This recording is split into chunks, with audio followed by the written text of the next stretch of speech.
اب اس کے ساتھ چند ایک باتیں ہیں وضاحت کرنے کی۔ ہمارے ماحول میں ایک بات چلتی ہے کہ ہر سال حج کرتے ہیں، پیسہ ضائع کرتے ہیں، یہ پیسہ غریبوں کو دے دیں، کسی کی شادی کرا دیں۔ اللہ کے نبی نے تو ایک ہی حج کیا تھا۔ اس حد تک تو یہ بات ٹھیک ہے، اللہ کے نبی نے ایک ہی حج کیا تھا، لیکن کیا ہر سال حج کرنا ناپسندیدہ چیز ہے؟ اللہ کے گھر جانا ناپسندیدہ چیز ہے؟ تو اللہ کے محبوب صلی اللہ تعالی علیہ وسلم نے اعلان نبوت سے پہلے ہر سال حج فرمایا، چونکہ مکے کا کوئی انسان ایسا نہیں تھا جو حج نہ کرتا ہو، اور خاص طور پر قریشی ہو، مکے میں ہو، یہ ناممکن تھا کہ وہ حج نہ کرے۔ ہاں کہیں سفر میں گیا ہوا تو الگ بات ہے۔ تو اعلان نبوت سے پہلے کوئی سال خالی نہیں جس میں آپ نے حج نہ کیا ہو، اور اعلان نبوت کے بعد کوئی سال خالی نہیں جس میں آپ نے حج نہ کیا ہو۔ اگر یہ حج وہ شریعت والا حج نہیں ہے، لیکن سنت ابراہیمی میں جو حج چلا آ رہا تھا اس میں بہت سی خرافات تھیں، ہمارے نبی وہ خرافات سے پاک تھے۔ آپ نے ہر سال حج فرمایا، ہر سال۔ خود ایک حج اس لیے کیا کہ 8 ہجری میں مکہ فتح ہوا، 8 میں جا کر حج فرض ہوا ہے، 8 ہجری میں مکہ فتح ہوا۔ آپ نے حج نہیں فرمایا چونکہ حج کی تاریخ میں نہیں آ رہا تھا، دوسری تاریخوں میں آ رہا تھا۔ عرب جو تھے وہ 10 دن بڑھا دیتے تھے سال میں، جس کی وجہ سے پورا کیلنڈر چاند کا گڑبڑ ہو جاتا تھا۔ 33 سال کے بعد جا کر تاریخیں خود اپنے اصل ٹائم پر آتی تھیں۔ تو جب آپ نے 8 ہجری میں مکہ فتح فرمایا تو حج 9 کی بجائے 29 کو آ رہا تھا، تو آپ نے حج نہیں فرمایا۔ پھر 9 ہجری میں آپ اسلامی حکومت پوری طرح قائم ہو چکی ہے، تو آپ نے 300 آدمیوں کا قافلہ دے کر صدیق اکبر کو اپنا نائب بنا کر حج کے لیے بھیجا۔ خود حج نہیں فرمایا چونکہ حج 19 کو آ رہا تھا۔ اور میں قربان جاؤں اپنے نبی پر کہ کس طرح آپ نے تدریجاً اس چیز کو موڑا، عبادت تک پہ صبر فرمایا۔ عبادت میں بھی جلد بازی نہیں، جو فرض ہے، تدریج اور تربیت، اس کے بغیر جو بھی قدم اٹھایا جائے گا، چاہے دنیا کا چاہے دین کا، وہ ناکام ہو جائے گا۔ تدریج اور تربیت، ان دو کے بغیر کوئی بھی قدم دین کا اٹھائیں یا دنیا کا اٹھائیں، ناکام ہو جائے گا۔ طاقت ہاتھ میں آ چکی تھی، مکہ فتح ہو چکا ہے، عرب مسلمان ہو چکا ہے۔ اگر آپ نافذ کر دیتے کہ بس یہ حج غلط ہے، شریعت قائم ہو چکی ہے، حج اپنی اصل تاریخ میں ہوگا، نہیں کیا کہ شاید کہیں عرب بپھر نہ جائیں، شاید کا سوال تھا۔ 2 سال حج غلط تاریخوں میں ہوا، خاموش۔ تیسرے سال حج آٹومیٹیکلی 9 تاریخ کو آ رہا تھا، غلط تاریخیں صحیح ہوتے 10 ہجری میں حج اپنی اصل جگہ پر آ گیا، تو آپ نے حج کا اعلان فرمایا، اور اس کے بعد آپ نے خطبے میں اعلان کر دیا کہ اب جو 10 دن بڑھائے جاتے تھے وہ ختم ہے، انما النسیء زیادۃ فی الکفر۔ تو آپ کو موقع ہی ایک ملا حج کرنے کا۔ ابوبکر صدیق رضی اللہ تعالیٰ عنہ پہلا سال جنگوں میں گزرا، اگلا سال حج کے لیے قافلہ لے کر گئے۔ عمر رضی اللہ عنہ کا زمانہ امن کا زمانہ تھا، 10 سال خلیفہ رہے، 10 سال حج کیا، کوئی ناغہ نہیں کی۔ عثمان رضی اللہ تعالیٰ عنہ کہ پہلے 11 برس امن تھا، 11 سال آپ خود حج کا قافلہ لے کر گئے، 12ویں سال آپ شہید ہوئے، اس میں آپ کو روک دیا گیا، نہیں کیا۔ علی رضی اللہ تعالیٰ عنہ خلیفہ بننے سے پہلے بہت کثرت سے حج فرمائے، کتنے کیے کسی کتاب میں گزرا نہیں۔ خلافت آئی تو جنگوں کا زمانہ آ گیا، اور آپ کی زندگی انتہائی دکھ درد بھری داستان ہے، اپنوں سے بھی بے وفائیاں دیکھیں، غیروں سے بھی، تو وہ حج کرنے کا موقع نہیں ملا۔ حسن رضی اللہ تعالیٰ عنہ نے مدینہ سے مکہ 20 حج پیدل کیے، 20 حج پیدل کیے، کہ اگر مجھے شرم آتی ہے، میں اللہ کی بارگاہ میں حاضر ہوں اور میں کبھی ایک دفعہ بھی اس کے گھر پیدل نہ گیا ہوں، کہ مجھے اس بات سے شرم آتی ہے، تو 20 حج پیدل کیے۔ تو کوئی اگر کسی کو اللہ توفیق دیتا ہے اور وہ جاتا ہے تو اس پہ یہ اعتراض نہیں کرنا چاہیے کہ یہ تو پیسہ ضائع ہو رہا ہے، یہ تو ایم ہی جا رہے ہیں۔ صدر پاکستان آپ کو ہر مہینے بلائے، جاؤ گے کہ نہیں جاؤ؟ نال فوٹو چھکا کے ہوگا کہ میرا ہاتھ لگا ہوا ہے صدر صاحب دے نال، اس اپنے ڈرائنگ روم میں سجاؤ گے۔ اگر اللہ تعالیٰ کسی کو ہر سال بلاتا ہے تو اس کے لیے سعادت کی بات ہے، اعتراض کی چیز نہیں ہے کہ یہ اس سے یہ کر دو، اس سے وہ کرو۔ حج پہ خرچ کتنا آتا؟ 2-4 لاکھ، 5 لاکھ، 6 لاکھ، اس سے کتنے کو منصوبے قائم ہو سکتے ہیں. اور پھر جو یہاں خرچ کر رہا ہے وہ اللہ کے فضل سے یقیناً اور جگہ بھی خرچ کرتا ہوگا. یہ نہیں کہ کسی اور جگہ خرچ نہیں کرتا, وہ اس نے کوئی اشتہار تو نہیں دینا کہ دیکھو بھائی میں یہ خرچ کر رہا ہوں. تو یہ ہمارے ملک میں تھوڑا سا اس بارے میں بعض حلقوں میں ایک نادانی پائی جاتی ہے کہ حج جیسے عظیم عمل کو اللہ کے نبی نے کوئی نہیں کیا, یہ جانا ایسے پیسہ ضائع کرنا ہے. ایسا نہیں کہنا چاہیے. اللہ جتنی دفعہ لے عمرے پہ تابعوا بین الحج والعمرہ, ایک حدیث بھی یاد آ گئی, آپ نے فرمایا حج اور عمرہ آگے پیچھے کرو, حج اور عمرہ آگے پیچھے کرو. کیا ہوگا جی؟ ینفیان الفقر والنفاق, یہ دو چیزیں تم سے دور کر دیں گے. ایک تمہاری منافقت ختم کر دیں گے, ایک تمہارے فقر کو ختم کر دیں گے, تمہارے نفاق کو ختم کر دیں گے. اللہ کے نبی نے فرمایا کہ جس کو اللہ نے رزق دیا, کشادگی دی, اور 5 سال تک وہ اللہ کے گھر نہ گیا تو اس نے اللہ تعالیٰ سے بے وفائی کی. اسباب بھی ہیں, طاقت بھی ہے, جا بھی سکتا ہے, پھر نہیں جا رہا ہے تو اس نے اللہ تعالیٰ کے ساتھ بے وفائی کی ہے. تو یہ اللہ کی توفیق ہے, جس کو اللہ بلائے تو اس سے ضرور جانا چاہیے, اور پھر اپنے غریبوں پر بھی خرچ کرے, ناداروں پر بھی خرچ کرے, سب پر خرچ کرے. لیکن اس کو اس کے ساتھ جوڑ بٹھانا یہ بہت نادانی کی بات ہے. اللہ کے گھر کی حاضری نبیوں کی تمنا, ہر نبی نے اللہ کے گھر کا دیدار کیا. آدم علیہ السلام نے سینکڑوں حج کیے بیت اللہ, ہندوستان سے چلتے تھے اور بیت اللہ تک پیدل جاتے تھے اور جا کر اپنے حج فرمائے, یہاں تک کہ وہیں ان کا انتقال ہوا, وہیں کہیں ان کی قبر ہے, حرم کی حدود کے اندر ہی کہیں قبر ہے. اماں کی بھی وہیں اور آدم علیہ السلام کی بھی وہیں قبر ہے بعض اقوال کے مطابق. تو جس کو اللہ لے جائے وہ اسے اپنی سعادت سمجھے, اسے اپنی خوش بختی سمجھے. پھر حج کو اس کے ساتھ نہیں جوڑنا چاہیے کہ جو حج کر کے ہم دن تے چھریاں ہور وڈیاں کر لیں دن, تو باقیوں کے ہاتھ میں کون سے چھوٹی چھری, سارے بازار میں بڑے کاپے لے کے لوگ بیٹھے. جس نے حج کیا اس میں کوئی شک نہیں کہ حج کرنے والا حج نہ کرنے والا جب دکان پہ ہوتے ہیں تو دونوں کے پاس دوری دھار کا خنجر ہوتا ہے. اللہ سے ڈرتا ہے اور اپنی تجارت کو اپنی آخرت کا سبب بناتا ہے. ورنہ مجھے دکھ درد اور گلہ ہے, اس میں حج کا کوئی مسئلہ نہیں, اس میں انسان بگڑا ہوا ہے.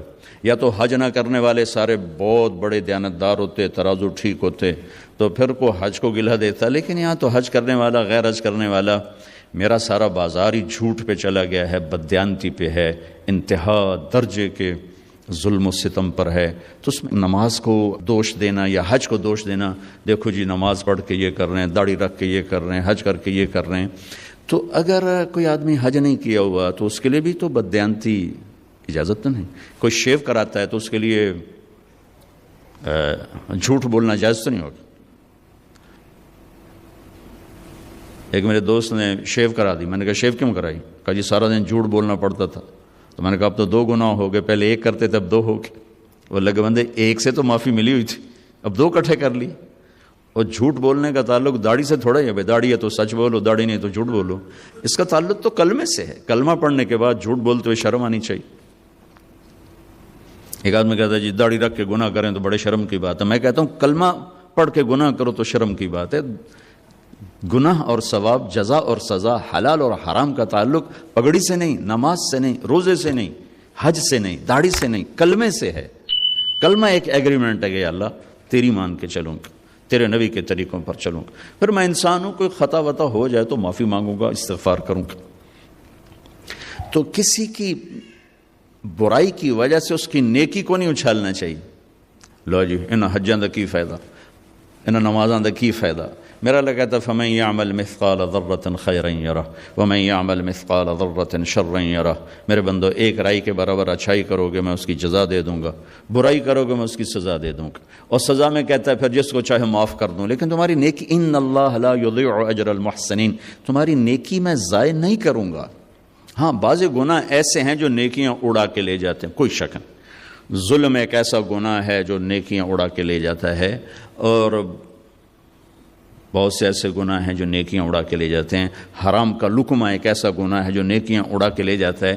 لیکن اتنا پھر بھی ضرور ہوتا ہے کہ عمل نہ کرنے کی جو پکڑ تھی وہ نہیں ہو. ایک آدمی نے ساری زندگی سود کھایا لیکن نماز نہیں چھوڑی, تو اس کو نماز نہ پڑھنے کا عذاب کبھی نہیں ہوگا. نماز پر جو کچھ ملنے والا ہے وہ تو نہیں ملے گا, لیکن نماز نہ پڑھنے کی پکڑ نہیں ہوگی, نہیں ہوگی. حج کیا حرام پیسے سے کیا, اللہ کے نبی نے کہا اس کا اللہ آسمان سے کہتا لا لبیک ولا سعدیک, لیکن حج نہ کرنے کا عذاب نہیں ہوگا, حج نہ کرنے کا عذاب نہیں ہوگا.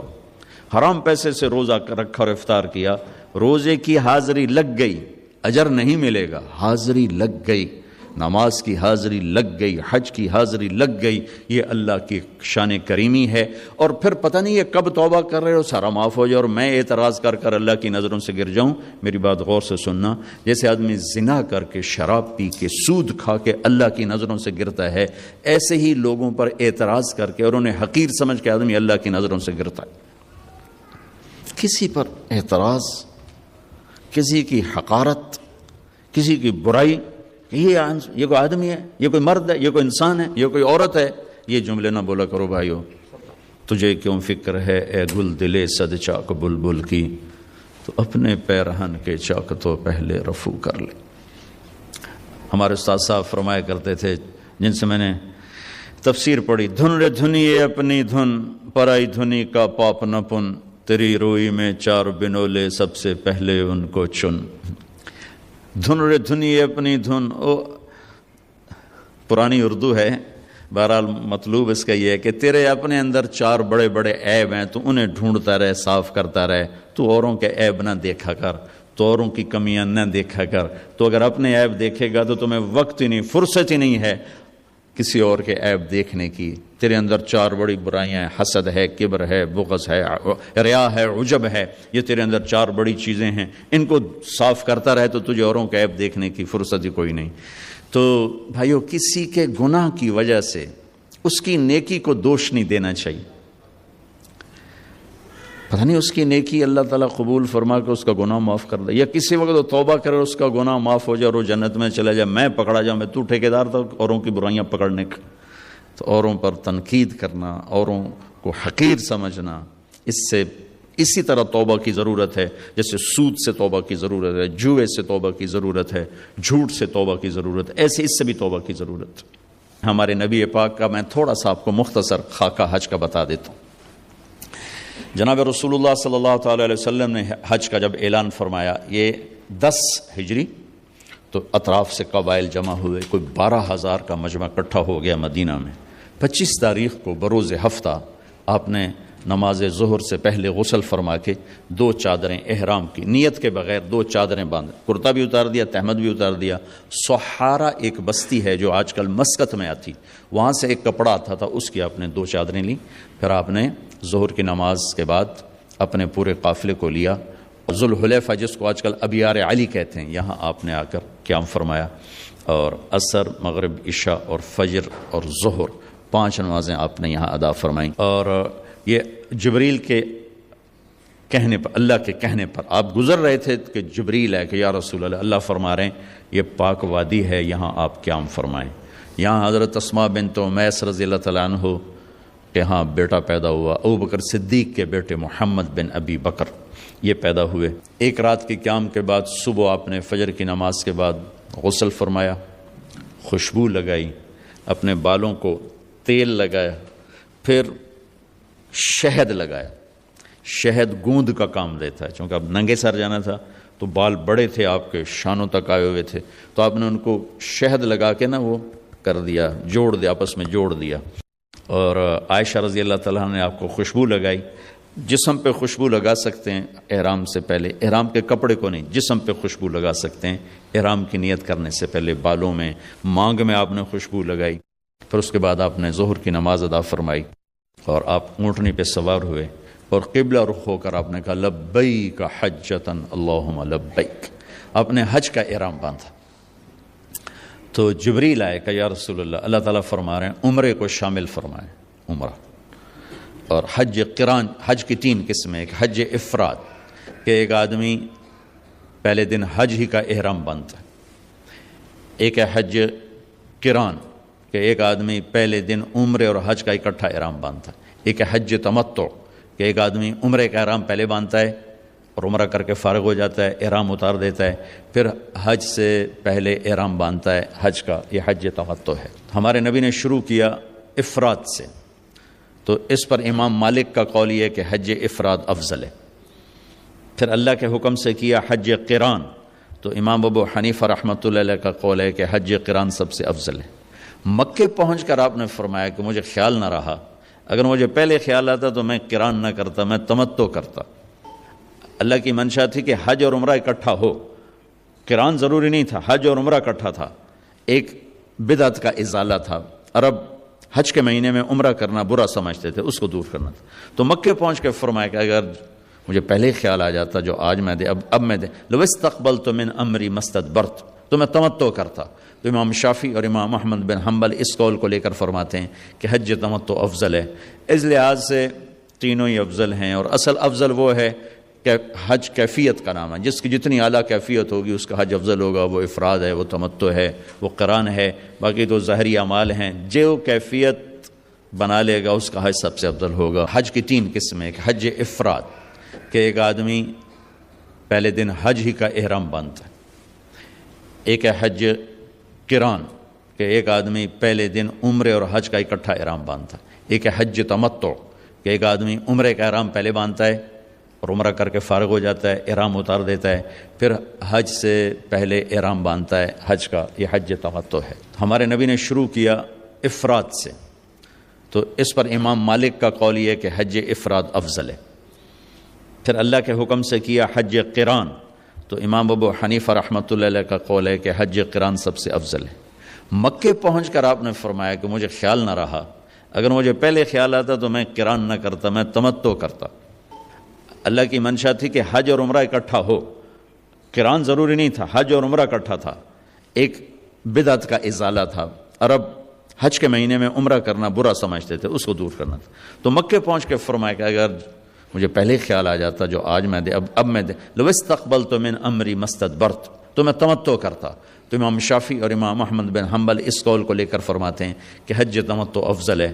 اس لحاظ سے تینوں ہی افضل ہیں، اور اصل افضل وہ ہے کہ حج کیفیت کا نام ہے، جس کی جتنی اعلیٰ کیفیت ہوگی اس کا حج افضل ہوگا۔ وہ افراد ہے، وہ تمتع ہے، وہ قران ہے، باقی تو ظاہری اعمال ہیں۔ جو کیفیت بنا لے گا اس کا حج سب سے افضل ہوگا، چاہے وہ افراد ہو چاہے وہ قران ہو۔ وہاں سے آپ چلے، آپ کے ساتھ کوئی 12,000 کا مجمع تھا، اور آپ ملل میں آپ نے قیام فرمایا۔ ملل سے نکلے اور روحا میں پہنچے۔ روحا میں کنواں ہے، وہاں میں گیا ہوں، وہاں کا پانی بھی پیا ہے۔ وہاں 70 نبیوں نے قیام کیا ہے حج کے دوران، حج پر جاتے اور آتے ہوئے۔ وہاں آپ نے بھی قیام فرمایا، رات بھی ٹھہرے، اور اب انہوں نے وہ ایک موٹر لگا دی جس سے پانی باہر نکل آتا ہے سعودی گورنمنٹ نے۔ روحا سے چل کر آپ عثایا پہنچے، عثایا سے عرج پہنچے، عرج سے ابوا پہنچے۔ ابوا پہنچے تو سامنے بستی تھی جہاں آپ کے سارے انتظام کیے گئے تھے رہائش کے، اور یہ قافلہ 12,000 کا اب 60-70,000 کا ہو چکا تھا۔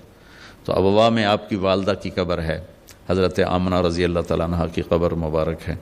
تو آپ سڑک سے یوں ہٹ گئے، اندر پہاڑوں میں چلے گئے۔ تو اکثر مجمع تو نیا تھا، انہیں نہیں سمجھ میں آیا کہ اللہ کے نبی اندر کہاں جا رہے ہیں۔ چند ایک کو پتہ تھا کہ آپ کہاں جا رہے ہیں، تو آپ چلتے چلتے چلتے چلتے چلتے ایک جگہ اپنے اونٹنی کو بٹھایا۔ کوئی وہ 70-80 فٹ اونچا پہاڑ ہے۔ سن 2000 میں اللہ نے مجھے بھی موقع دیا، میں نے قبر کی زیارت کی، تو وہاں سے آپ اوپر چڑھے۔ یہ اپریل کا مہینہ تھا، اور ماں کی قبر کے سرانے تشریف لائے، اور یوں اپنے گھٹنے اٹھائے اور ہاتھ یہاں رکھے اور سر یہاں دیا۔ یہ پوزیشن بنائی جیسے چھوٹے بچے بناتے، اور پھر جوں سرہانے بیٹھ کے رونا شروع کیا۔ گھنٹوں گزر گئے، اٹھنے کا نام نہیں لیا۔ صدمہ تو چند دنوں بعد بھول جاتا۔ میں اب اپنی ماں کے یاد میں رونا بھی چاہوں تو رونا نہیں آتا، اپنے باپ کی یاد میں رونا بھی چاہوں تو رونا نہیں آتا۔ اور میرے نبی کو 57 برس گزر چکے تھے ماں کے گئے ہوئے۔ 6 برس کی عمر تھی جب آپ یہاں سے گزر رہے تھے۔ والد کی وفات کے بعد حضرت آمنہ گئی نہیں تھی مدینہ، تو ہمارے نبی 6 برس کے ہوئے تو انہوں نے حضرت عبد المطلب سے اجازت لی کہ میں خامد کی قبر پہ جانا چاہتا ہوں، تو انہیں اجازت دے دی۔ تو یہ ماں بیٹا اور ایک خادمہ ام ایمن، یہ 3 افراد کا قافلہ مدینے پہنچا۔ 1 مہینہ آپ نے وہاں قیام کیا، وادی عقیق میں، وہیں آپ نے 6 برس کی عمر میں تیرنا بھی سیکھا۔ وہاں سے یہ واپس آ رہے ہیں، ابوا کے قریب پہنچے ہیں۔ ابوا بستی وہاں سے 10 میل دور ہے میرے خیال کے مطابق، جو میں نے کیلکولیٹ کیا۔ تو وہاں اچانک موت کا وار ہوا ہے، جس سے مجھے لگتا ہے جیسے ہارٹ اٹیک ہوا ہوگا، ہارٹ اٹیک ہوا، اچانک موت کا وار ہوا. اور وہ جیسے اللہ نے کروڑوں اربوں سال پہلی وہ جگہ طے کر رکھی تھی، وہ اوپر پہاڑ، ایسے سارے پہاڑ تو یوں ہیں لیکن وہ پہاڑ اوپر جا کے ایسے فلیٹ ہیں، جیسے چوکور ایک فرش بنا ہوا تھا. وہاں یہ دردناک کہانی کا اینڈ ہوا ہے. اور حضرت آمنہ 25 برس کی عمر تھی، وہ بولا نہیں جا رہا تھا اور بار بار ایسے پہلو بدل رہی تھی. اس سے مجھے اندازہ ہوتا ہے کہ شاید ہارٹ اٹیک ہوا ہوگا. آخری لفظ بولا کہ کل حی میت و کل جدید بال وقد ولدت طہرا. وہ جنگل میں 6 سال کے بچے کو چھوڑتے ہوئے مرنا اور 6 سال کے بچے کا جنگل میں ماں کو مرتے دیکھنا، اس خوبصورت ہوٹل میں آپ کیسے جان سکتے ہیں وہ اس جگہ کا درد جو میں نے اپنی آنکھوں سے دیکھا. اور میں ہزاروں دفعہ یہ قصہ سنا چکا ہوں. ہر دفعہ میرا آنسو بے قابو ہو جاتا ہے کہ میں وہاں پہنچ جاتا ہوں. زندگی سوری سفروں میں گزر گئی، ایسا سفر زندگی میں کبھی نہیں کیا. نہ وہ کیفیت نصیب ہوئی. بیت اللہ کے اندر 2 دفعہ گیا ہوں، لیکن جو کیفیت حضرت آمنہ کی قبر پر تھی، اور جو اس وقت چونکہ میں نے تھوڑی تاریخ پڑھی تھی تو میں وہ ان دھندلکوں میں اللہ کے نبی کا تڑپنا دیکھ رہا تھا، کیسے اب ماما کہہ رہے تھے. اور پھر چاروں طرف ایسے کالے پہاڑ ہیں، خوفت. 1400 سال پہلے وہاں کیا ہوگا. میں تو سن 2000 میں گیا تھا تو خوف آتا تھا. کسی گائیڈ کے بغیر آپ جا بھی نہیں سکتے. اوہو بیٹا، ہر زندہ نے مرنا ہے اور ہر جوانی نے ڈھلنا ہے. مجھے لگتا ہے تیری ماں کا وقت آ چکا ہے، اور میں نے ایک بچہ جنا ہے جو ایک دن سارے عالم کو روشن کرے گا، سارے عالم کو پاک کرے گا. جیسے ماتھے کو پڑھ لیا ہو کہ کیا یہ بچہ آگے کیا ہے، کیا ہونے والا ہے.